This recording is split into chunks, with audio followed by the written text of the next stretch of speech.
अस्सलाम वालेकुम students. Basic physics पर हमारा ये लेक्चर नंबर 19 है, जिसमें हम स्टडी करेंगे एनर्जी को और उसकी टाइप्स में हम देखेंगे kinetic energy and potential energy.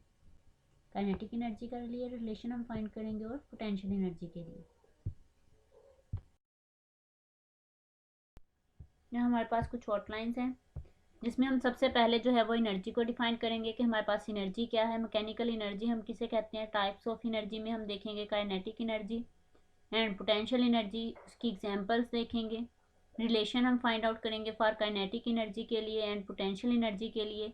Elastic potential energy हमारे पास क्या होती है उसको हम देखेंगे। लास्ट में हमारे पास होंगी रेफरेंस बुक्स। सबसे पहले हमारे पास है एनर्जी। इसकी डेफिनेशन ये है, the capacity of a body और ability of a body to do work is called its energy.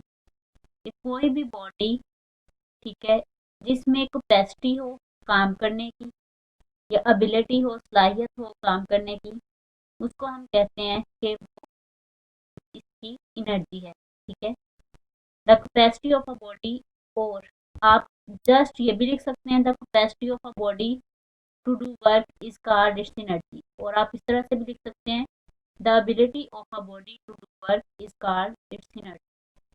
दोनों तरह से डेफिनेशन आप लिख सकते हैं। तो ये हमारे पास एनर्जी की डेफिनेशन। तो सिंपल वर्ड्स में काम करने की सलाहियत कि अगर आपके पास एनर्जी होगी देन आप कोई काम कर सकते हैं, अगर एनर्जी नहीं है तो आप वो काम नहीं कर सकते। ठीक है, आप देखें, आप जब बीमार हैं तो आपके पास एनर्जी की कमी, आप ज़्यादा खाते पीते नहीं हैं, जिसकी वजह से आप कोई वर्क नहीं कर सकते जब तक आप सेहतमंद हैं। इसी तरह से कोई भी काम करना है उसके लिए आपके पास एनर्जी पावर होनी चाहिए। अगर कोई हैवी काम, ठीक है, ज़्यादा आपको एनर्जी चाहिए उसके लिए, आपने उसको काम को करना है। अदरवाइज वो आप चीज़ नहीं उठा सकते। अगर कोई चीज़ लेके आपने मूव करवानी है एक जगह से दूसरी जगह, तो उसके लिए ज़्यादा एनर्जी की ज़रूरत है। तो इस तरह से अगर आपके पास एनर्जी हो तो देन आप वो काम है वो कर सकते हैं। और सिंपली वर्ड्स में हम उसी काम करने की सलाहियत को ही एनर्जी कहते हैं। अब ये सूरज है, यहाँ पर हमारे पास एग्जाम्पल सूरज से सम रेज आती है। ये जो पौधे आपको दिखाई दे, ये सूरज की रोशनी में फलते हैं, फूलते हैं, grow करते हैं। तो ये भी इनको एनर्जी मिलती है सूरज की शुआओं से, सूरज की रेस से, सन की रेस से। तो ये इस तरह से वो फलते फूलते हैं। इसी तरह से ये चार्ज, अगर आप मोबाइल चार्ज करें तो उसमें कैपेसिटी वो स्टोर कर लेता है एनर्जी को। ठीक है, जिसकी वजह से मोबाइल चार्ज हो जाता है। जब उसकी कैपेसिटी कंप्लीट हो जाती है, अगर जैसे जैसे वो यूज़ होती है उसकी एनर्जी कम होती जाती है, उसकी चार्जिंग जो है मोबाइल की कम होती जाती है।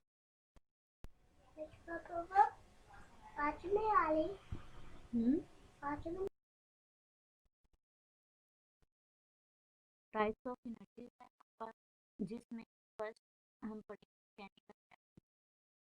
मैकेनिकल एनर्जी हमारे पास इसकी डेफिनेशन हम देखते हैं, the energy possessed by a body due to its state of rest or motion is called mechanical।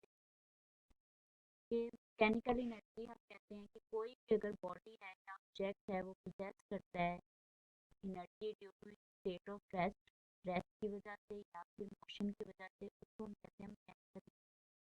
जो बेसिक हमारा आज का टॉपिक था काइनेटिक एनर्जी और पोटेंशियल एनर्जी, उसको हमने पढ़ा।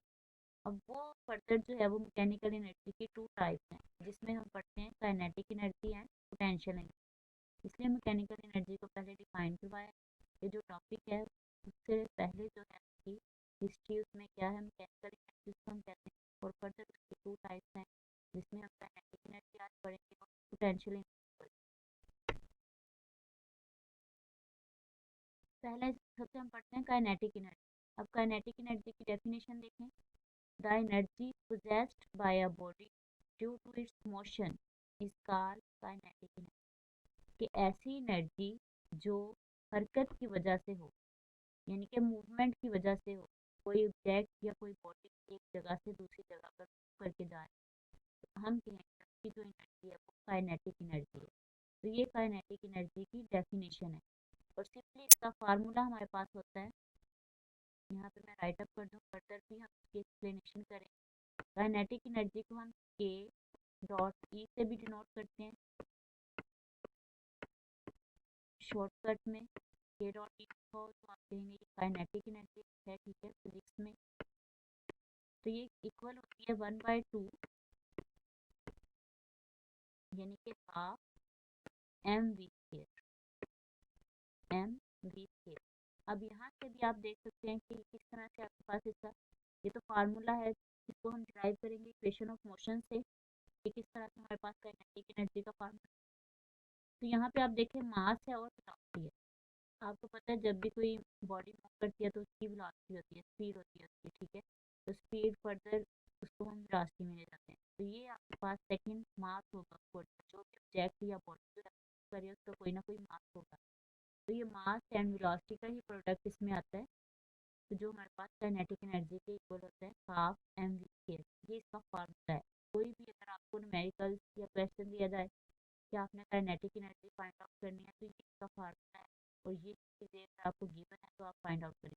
अगर आपको काइनेटिक एनर्जी गिवन की गई और मैथ बताया गया है तो आप इस फार्मूला से उसकी वेलोसिटी भी फाइंड आउट कर सकते हैं, या फिर आपको वेलोसिटी और काइनेटिक। तो इस तरह से ये आपके पास फार्मूला है। कोई भी दो टर्म्स आपको दी जा सकती है, थर्ड आप फाइंड आउट कर सकते हैं। तो फार्मूला आपने याद नहीं बोलना कि आपके पास काइनेटिक एनर्जी का क्या है, 1/2 mv²। इसी तरह से पोटेंशियल एनर्जी को हम डिफाइन करते हैं। पोटेंशियल एनर्जी हमारे पास क्या है, the energy possessed by a body due to its position is called potential energy. कि पोटेंशियल एनर्जी हमारे पास क्या है, काइनेटिक एनर्जी हम कहते हैं मोशन की वजह से जो एनर्जी होगी बॉडी की, और पोटेंशियल एनर्जी जो उसकी पोजीशन की वजह से होगी। सेकंड आप कह सकते हैं कि रेस्ट। अगर कोई ऑब्जेक्ट जो है यहाँ पे, लेट्स सपोज कि कोई ऑब्जेक्ट यहाँ पर रेस्ट में है,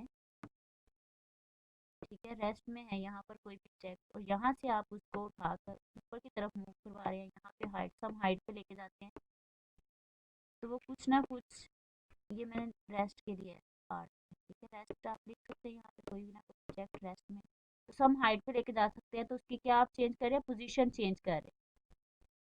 इसको हम कहते हैं पोटेंशियल एनर्जी, यानी कि उसमें चेंज आई है पोजीशन की वजह से। अगर वो रेस्ट में था तो उसको हमने करवाया सम हाइट तक, तो इसमें जो चेंज आई है उसकी, उसमें जो एनर्जी स्टोर हुई है पोटेंशियल एनर्जी स्टोर हुई। तो इस तरह से हम इसमें डिफरेंस भी कर सकते हैं कि अगर मोशन की वजह से कोई एनर्जी है तो हम कहेंगे काइनेटिक एनर्जी है। अगर पोजीशन की वजह से या रेस्ट में है कोई ऑब्जेक्ट, उसको हम मूव करवा रहे हैं, एक जगह से दूसरी जगह लेके जा रहे हैं, उसकी पोजीशन चेंज करवा रहे हैं, तो उसमें जो एनर्जी स्टोर होगी वो हमारे पास पोटेंशियल एनर्जी होगी।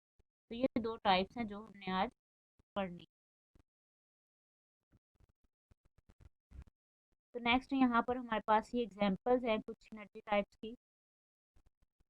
यहाँ पे न्यूक्लियर एनर्जी भी होती है, जो न्यूक्लियर रिएक्शंस होते हैं, फ्यूजन फिशन, ठीक है, स्टार्स में, उनमें जो एनर्जी होती है वो न्यूक्लियर एनर्जी होती है, ठीक है। अब लाइट एनर्जी भी होती है, जो सन रेज आती हैं, या ये आपके पास लाइट बल्ब है, ठीक है, वो रोशन होता है तो वो लाइट एनर्जी होती है। लेकिन वो किस तरह से जो है वो रोशन होगा, पहले आप उसको कोई ना कोई इलेक्ट्रिक एनर्जी जो है वो प्रोवाइड करेंगे, देन वो लाइट एनर्जी में कन्वर्ट होगा। अब ये जो है सेल बैटरी, इसमें भी एनर्जी स्टोर हुई है, ठीक है, इलेक्ट्रिक एनर्जी इसमें स्टोर है। इसको आपने पहले चार्ज किया है, या बैटरी है, ये सेल है, ठीक है। उसके बाद आपने इसको इसके साथ अटैच किया बल्ब के साथ, तो इसमें ये इसने किस में कन्वर्ट कर दी, इलेक्ट्रिकल एनर्जी को लाइट एनर्जी में कन्वर्ट कर दिया। फिर उसी लाइट में अगर बहुत ज़्यादा लाइट है तो ये न्यूक्लियर फिजन जो है, स्टार रिएक्शन, वो होते हैं फर्दर। तो वो एनर्जी जो है एक फॉर्म से दूसरी फॉर्म में चेंज होती रहती है। ये डिस्ट्रॉय या जो है वो क्रिएट नहीं, ना तो हम एनर्जी को पैदा कर सकते हैं, ना ही हम ख़त्म कर सकते हैं, डिस्ट्रॉय कर सकते हैं। सिर्फ एनर्जी एक फॉर्म से दूसरी फॉर्म में चेंज होती जाती है। तो इसी तरह से ये आपके पास एनर्जी है। ये आपके पास एक एग्जांपल है ट्री की, जिसके ऊपर एप्पल है। अब ये एप्पल या ट्रेस्ट है, लेकिन कुछ सम हाइट से आएंगे। ये आपके पास जो है वो ट्री है, ये इसके आप समझिए अर्थ पे है, रेस्ट में है, यहाँ पे इसकी जो ज़मीन, यहाँ से यहाँ तक इसकी कुछ ना कुछ हाइट है, ये जो यहाँ से लगी है। तो अब यहाँ पे इसमें जो एनर्जी होगी वो सम हाइट पे है, तो वो उसमें पोटेंशियल एनर्जी होगी।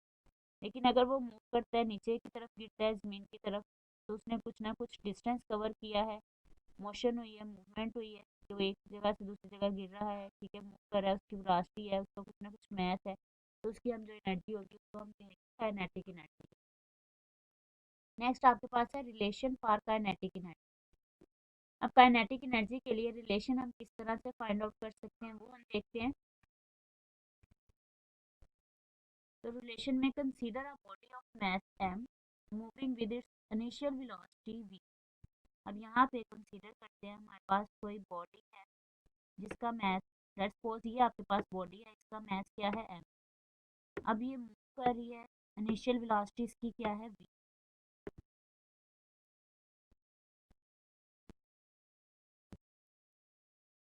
अ constant force F is applied to stop the body. अब हम कहते हैं कि इस ऑब्जेक्ट पर कोई कांस्टेंट फोर्स F जो है वो हम अप्लाई कर रहे हैं। अब ये मूव कर रही है बॉडी ऑब्जेक्ट, ठीक है, कोई भी बॉडी। अब हम इस पर फोर्स लगाएंगे F। जब फोर्स लगाएंगे इसको स्टॉप करवाने के लिए, and let it come to rest. अब वो क्या करेगी, रेस्ट में आ जाएगी after converting some distance t। कुछ डिस्टेंस कन्वर्ट करने के बाद, यानी कि यहाँ से वो मूव कर रही थी, उसने कुछ ना कुछ डिस्टेंस जो है वो कवर किया, तो उसके बाद हमने क्या किया, उस पर एक फोर्स अप्लाई की कि वो रेस्ट में आ जाए। तो वो कुछ डिस्टेंस के बाद रेस्ट में आ जाती है। इसके आप एग्जांपल देख सकते हैं। आप जब बाइक पे या गाड़ी में जा रहे हैं तो एकदम से आप जब ब्रेक लगाते हैं, थोड़ी सी उसकी मूवमेंट होती है, थोड़ा सा वो डिस्टेंस कवर करती है, उसके बाद वो फ़ौरन से रेस्ट में आ जाती है। तो इसलिए अब आप कह सकते हैं, यहाँ पे देखिए, then acceleration will be negative. तो ये रिटार्डेशन हो गया, यानी कि गाड़ी मूव कर रही थी, आपने उसके अगेंस्ट जो है वर्क डन किया, आपने उस पर फोर्स अप्लाई की, उसको स्टॉप करवाया, तो ये उसमें नेगेटिव एक्सीलरेशन होगा। नेगेटिव एक्सीलरेशन कैसे, उसकी वेलोसिटी में चेंज आई, कमी आई, डिक्रीज। तो हमारे पास जो एक्सीलरेशन की डेफिनेशन होती है वो आप लोगों ने पढ़ी हुई है कि वो क्या होती है, a is equal to v over T, rate of change of velocity v over t। तो इस तरह से जब आपने उस पर फोर्स अप्लाई की, ब्रेक्स, ठीक है, ब्रेक्स लगाने के लिए, उसको स्टॉप करने के लिए गाड़ी को, तो एकदम से उसकी वेलोसिटी कम हो, डिक्रीज हो। तो वेलोसिटी डिक्रीज होने की वजह से ये इनका डायरेक्ट रिलेशन है। वेलोसिटी अगर डिक्रीज हुई तो एक्सीलरेशन भी क्या होगा, डिक्रीज होगा। लेकिन ऑपोजिट अगेंस्ट उसके वर्क किया है कि बॉडी मूव कर रही थी, आपने उसको स्टॉप करवाया, तो इसलिए वो रिटार्डेशन हो गया, यानी कि एक्सीलरेशन नेगेटिव हो गया। तो इस तरह से हम अब इसको फर्दर इक्वेशंस की फॉर्म में देखेंगे कि किस तरह से हम इसका जो है फार्मूला जो है वो काइनेटिक एनर्जी का फाइंड आउट करेंगे।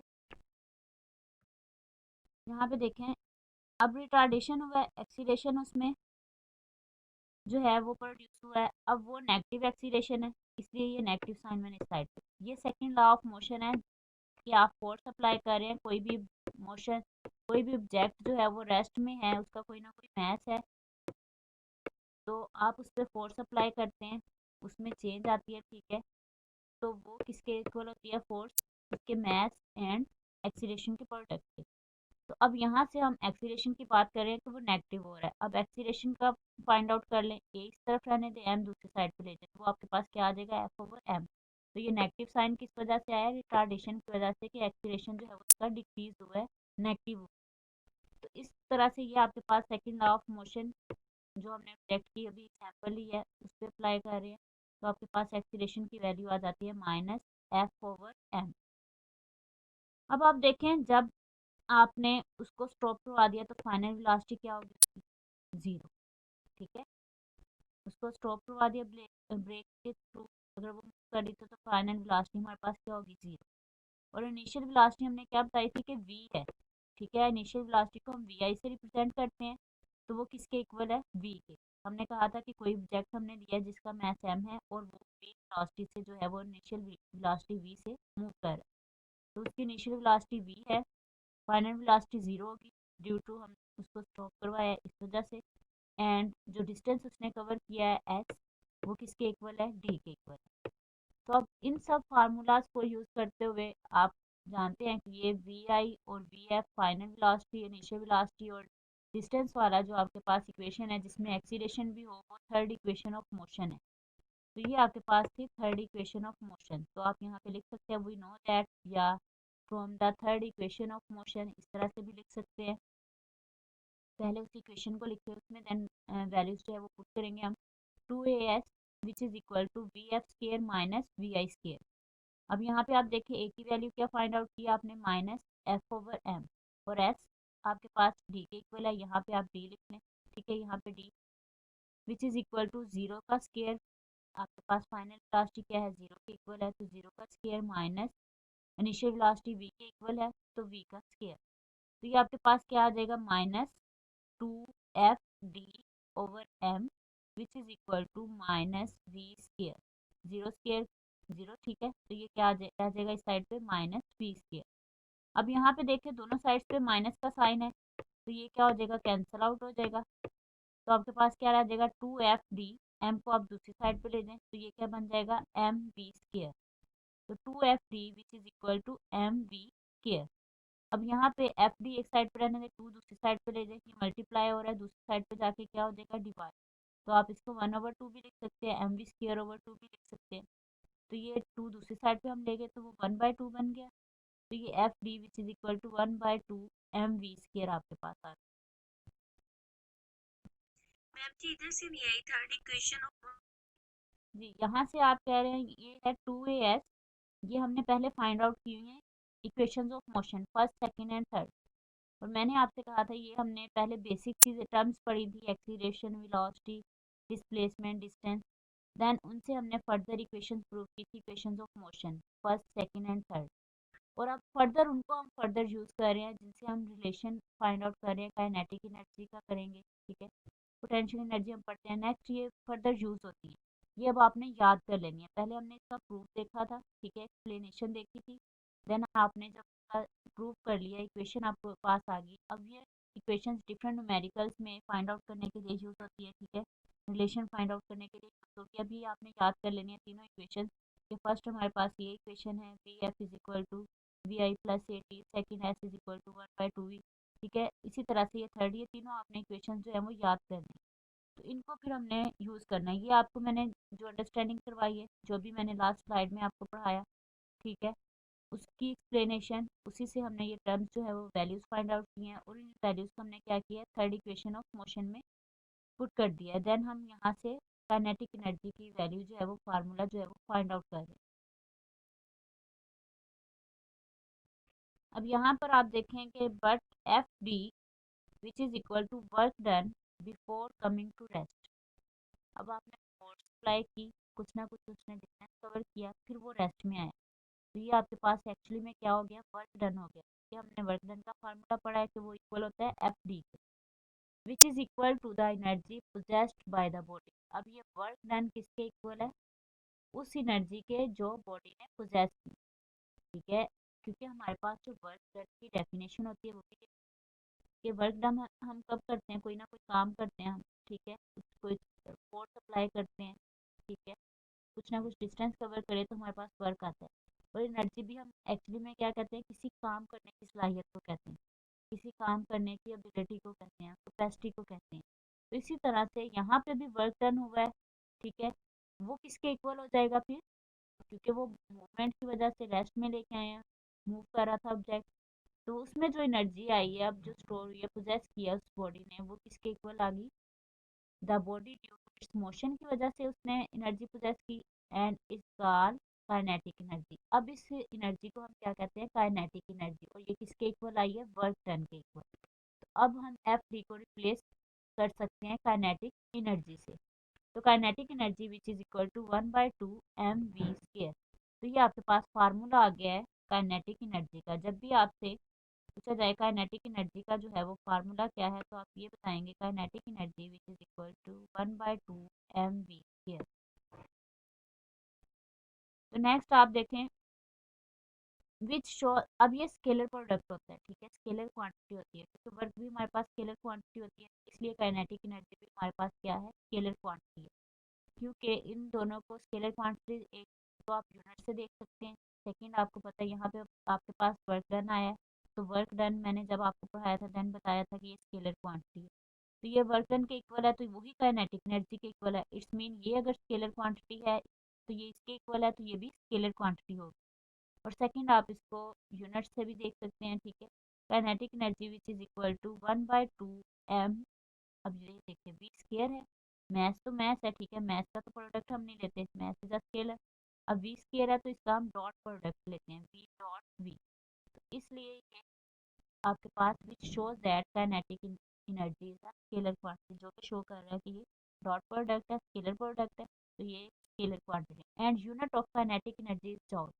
अब काइनेटिक एनर्जी के यूनिट्स भी क्यों होंगे? जॉल होंगे, क्योंकि हमने वर्क डन में भी पढ़ा था कि उसके यूनिट्स क्या हैं? जॉल। क्योंकि W इज इक्वल टू आपके पास क्या था? W is equal to F D. तो एफ आपके पास फोर्स है, फोर्स का यूनिट क्या है आपके पास? न्यूटन, और उसका यूनिट क्या है? मीटर। तो जॉल किसके इक्वल होता है? न्यूटन मीटर के इक्वल होता है। और सेकंड, आप इसके दूसरे यूनिट्स भी फाइंड आउट कर सकते हैं। ये आपके पास क्या है? मैस। मैस का यूनिट आपके पास क्या होता है? किलोग्राम। नेक्स्ट आपके पास है वी स्क्वायर। तो वी तो आपके पास वेलोसिटी है, वो किस उसकी डेफिनेशन से आप देख लें।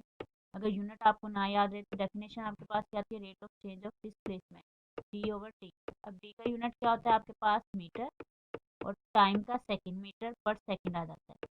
तो ये मीटर पर सेकंड का स्क्वायर, तो यहाँ पे ये ओवरऑल वी का स्क्वायर है। तो ये क्या बन जाएगा आपके पास? वी का अगर हम स्क्वायर लेंगे तो ये भी आपके पास क्या बन जाएगा? मीटर स्क्वायर पर सेकंड स्क्वायर। तो यहाँ पे आपके पास ये जो यूनिट इसके आ जाएंगे किलोग्राम मीटर स्क्वायर पर सेकंड स्क्वायर। तो ये आपके पास इक्वल होगा जॉल। और सेकंड हाफ वर्क डन के यूनिट्स अगर आप देखें, न्यूटन मीटर है, तो फोर्स किसके इक्वल होती है? एम में। तो एम का यूनिट क्या आ जाएगा? किलोग्राम, और ए का हम पता है मीटर पर सेकंड स्क्वायर होता है। तो ये आपके पास क्या आ जाएगा? किलोग्राम मीटर पर सेकंड स्क्वायर। और साथ में ये डी भी है, तो डी का भी यूनिट आ जाएगा मीटर। तो ये भी क्या बन जाएगा? किलोग्राम मीटर स्क्वायर पर सेकंड स्क्वायर। ठीक है, किलोग्राम मीटर स्क्वायर, ठीक है, एंड पर सेकंड स्क्वायर। तो इस तरह से आप यूनिट्स भी देख सकते हैं। वर्क डन का हमारे पास किलोग्राम मीटर स्क्वायर पर सेकंड स्क्वायर आया है, और जो हमने काइनेटिक एनर्जी का यूनिट फाइंड आउट किया है वो भी क्या आ गया है? किलोग्राम मीटर स्क्वायर पर सेकंड स्क्वायर। तो इसको सिंपली हम कहते हैं ये किसके इक्वल है? जॉल के इक्वल है। तो इस तरह से वर्क काइनेटिक एनर्जी से वर्क डन के इक्वल है, और उसका हमने फार्मूला भी फाइंड आउट कर लिया, उसके हमने यूनिट्स भी देख ली।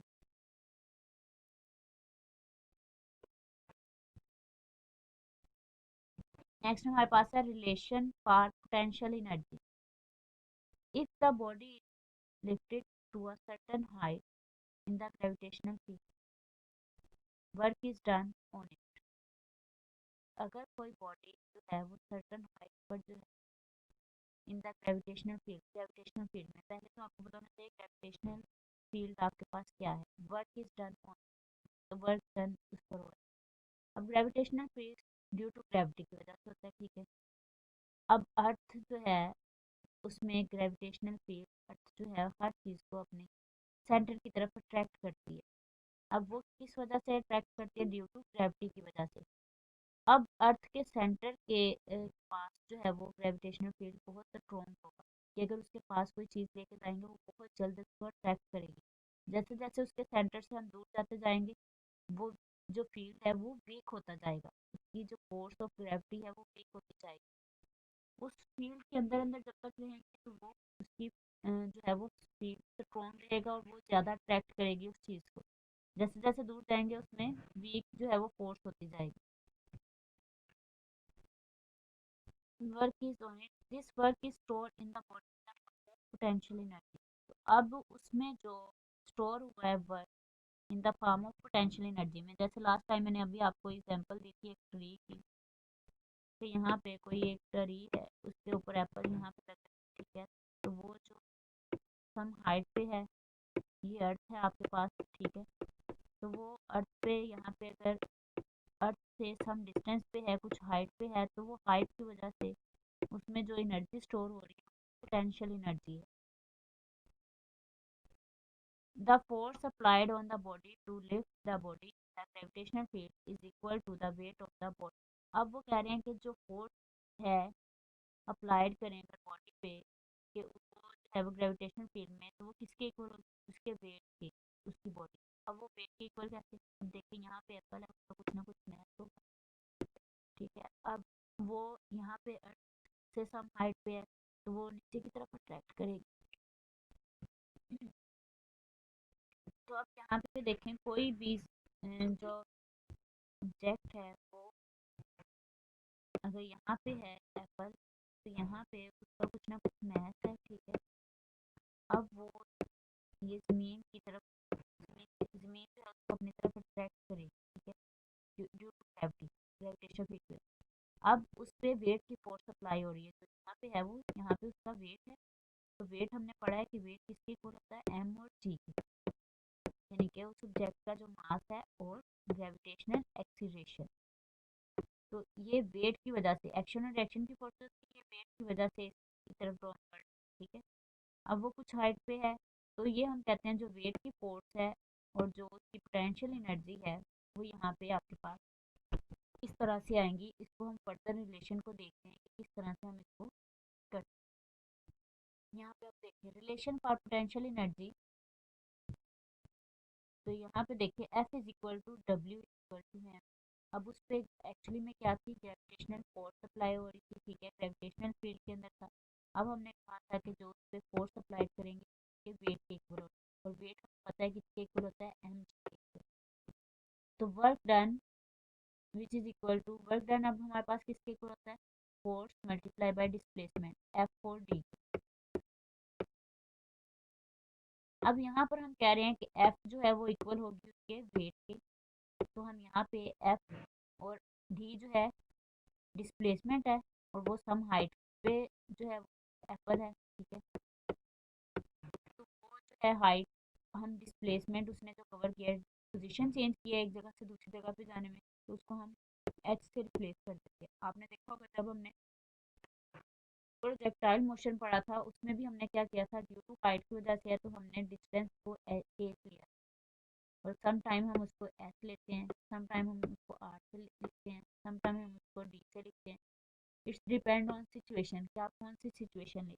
यहाँ पे जो डिस्टेंस है उसमें जो कम हाइट पे है वो, उसकी वजह से हम उसको एच से रिप्लेस कर देते हैं। यहाँ पे फोर्स किसके इक्वल है, वेट के, और एच जो है उसका डिस्प्लेस। तो डब्ल्यू किसके इक्वल होता है, एम जी के, और साथ में एच आ जाएगा, तो ये आपके पास आ जाएगी potential, potential energy. Potential energy को आप पी डॉट ई से लिख सकते हैं, ठीक है। इसका मतलब भी क्या है, पोटेंशियल एनर्जी। अब ये जो पोटेंशियल एनर्जी है, ये कौन सी पोटेंशियल एनर्जी है, इसकी भी फर्दर जो है वो आप बता सकते हैं, डिफरेंस कर सकते हैं कि कौन सी पोटेंशियल एनर्जी है।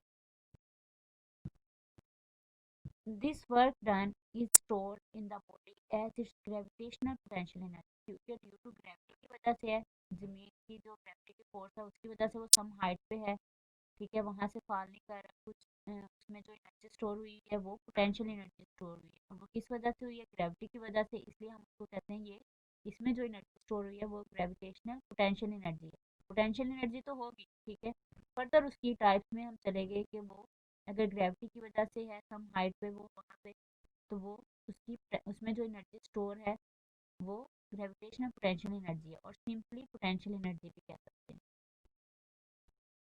अब नेक्स्ट इलास्टिक पोटेंशियल एनर्जी है। अब इलास्टिक पोटेंशियल एनर्जी क्या होगी, if spring is compressed the work is done on it. अब आपके पास अगर कोई स्प्रिंग है, आप उसको प्रेस करते हैं, कंप्रेस भी कह सकते हैं, प्रेस भी कह सकते हैं, आप उसको आप कंप्रेस करते हैं तो उस पर आप क्या कर रहे हैं, वर्क कर रहे हैं। क्या मतलब, क्या आप उस पर फोर्स अप्लाई कर रहे हैं, कंप्रेस करने के लिए फोर्स अप्लाई करेंगे उसके डिस्टेंस में चेंज आएगी, तो वो वर्क डन के इक्वल होता है। Work done on it, then the energy stored in the compressed spring is called elastic potential energy. इस एनर्जी स्टोर को हम क्या कहेंगे कि वो इलास्टिक पोटेंशियल एनर्जी है। अब इसको आप इस तरह से भी देख सकते हैं कि ये अगर आपके पास एक स्प्रिंग है, ठीक है, यहाँ पे एक मिनट,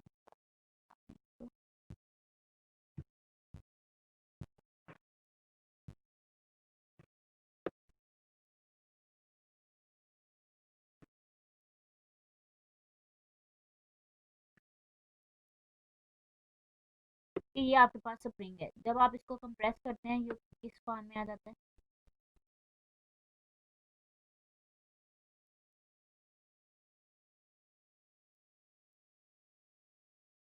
ये देखिए, पहले ये इस तरह से था, जब आपने कंप्रेस किया वो स्ट्रेच हो गया, ठीक है, ये स्ट्रेच था, ठीक है, आपने कंप्रेस कर दिया तो ये इस फॉर्म में आ गया। अब क्या है, उसका डिस्टेंस जो है वो चेंज हुआ है, ठीक है, इसको आप डिस्टेंस जो है वो चेंज हुआ है, आपने क्या किया, इस पर फोर्स अप्लाई की स्ट्रेच करने के लिए, तो वर्क डन इस पे हुआ। अब इसमें एनर्जी स्टोर हो, अब इसमें जो एनर्जी स्टोर होगी वो इलास्टिक होगी, कि इसको जैसे ही आप छोड़ेंगे, रिलैक्स करेंगे, ये फिर से ये इस फॉर्म में आ जाएगी। तो ये इसलिए हम इसको कहते हैं इलास्टिक, यानी कि जिसमें लचक हो। ठीक है, तो स्प्रिंग को आपने प्रेस किया, उसको फिर रिलैक्स करेंगे, फिर वो अपने ओरिजिनल शेप में आ जाएगा, तो उसको हम इलास्टिक भी कहते हैं।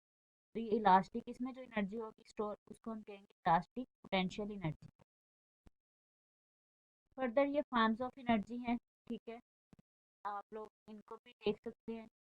जो हमारा टॉपिक था वो काइनेटिक एनर्जी, पोटेंशियल एनर्जी था। ठीक है, फॉर्म्स ऑफ एनर्जी आप देख सकते हैं। हीट एनर्जी आपके पास होती है। ठीक है, लाइट एनर्जी होती है, साउंड एनर्जी के हम एक जगह से दूसरी जगह के पास जो है वो साउंड एनर्जी होती है। इसकी मैग्नेटिक एनर्जी, मैग्नेटिज्म जो हम पढ़ते हैं, मैग्नेट जो है वो अट्रैक्ट करता है दूसरी चीज़ों को। इलेक्ट्रिसिटी और केमिकल एनर्जी, ये डिफरेंट फॉर्म्स ऑफ एनर्जी की हैं। ये फॉर्म्स इसलिए यहाँ पे दिखाई गई हैं कि एक फॉर्म से दूसरी फॉर्म में चेंज हो जाती हैं, लेकिन डिस्ट्रॉय नहीं होती एनर्जी जो है, ना ही क्रिएट होती है। कुछ रेफरेंस बुक्स हैं यहाँ पर आपके पास, इनसे भी ये टॉपिक आप जो है वो देख सकते हैं। Thank you so much. I hope कि आज के जो लेक्चर है उसकी आपको अंडरस्टैंडिंग अच्छी तरह से होगी। फिर भी कोई प्रॉब्लम हो, कोई कुछ पूछना हो, आप कमेंट बॉक्स में मुझसे पूछ सकते हैं। Thank you so much. अल्लाह हाफिज़।